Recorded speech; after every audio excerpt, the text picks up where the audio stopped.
My name is Janice, and we're with Tri-State Canine Crisis Response Team. Tri-State Canine Crisis Response Team is a group of volunteers. We have 35 handlers and members, and what they all started out as therapy dogs. They have a year's experience, and after that year's experience, we test the dogs for temperament test and resiliency to see if they're able to do the work while they're out on a crisis. One of the things our teams are able to do is respond to crisis and disaster situations. Our teams provide emotional support to victims and first responders that have been affected by the crisis situation. In one example, we went down to Florida to the nightclub shooting, Pulse.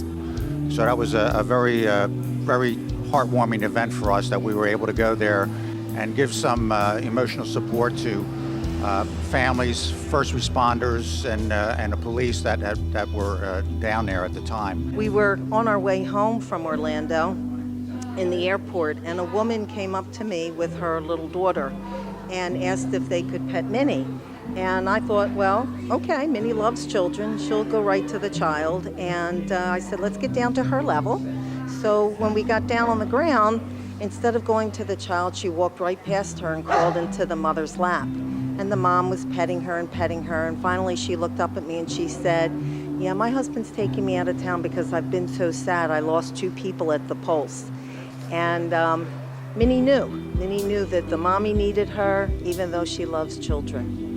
A therapy dog normally goes into a situation where the environment is predictable, and our dogs go into environments where they're unpredictable. So Janice has a mental health background and I have a dog training experience background. So we came together and said, okay, these are the qualifications that these dogs need to be able to handle this.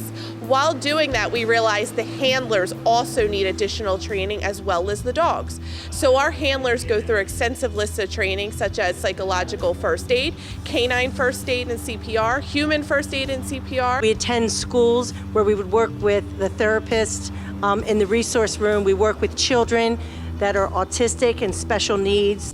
So when we get deployed, the dogs usually enter a common room with either it's the students or the first responders, and it's a very casual conversation. I will say most of these dogs are able to pick out maybe who may need it the most. When the Tri-State dogs go out, we bring not only joy, but we also bring comfort. And so you'll see all of our dogs in all sorts of settings, but they know where to go. They know who to go to make them feel better and help them deal with whatever the crisis is. All of our teams at Tri-State Canine Response Team are volunteers. They volunteer their time, they volunteer their dogs. We're able to do this because of the support that we get from the community. We have a sponsor a dog program, so you can sponsor one of the working teams. You'll be able to follow that dog, see the work that he does throughout the year, and make a difference in the community. If you'd like to volunteer with Tri-State, check us out online.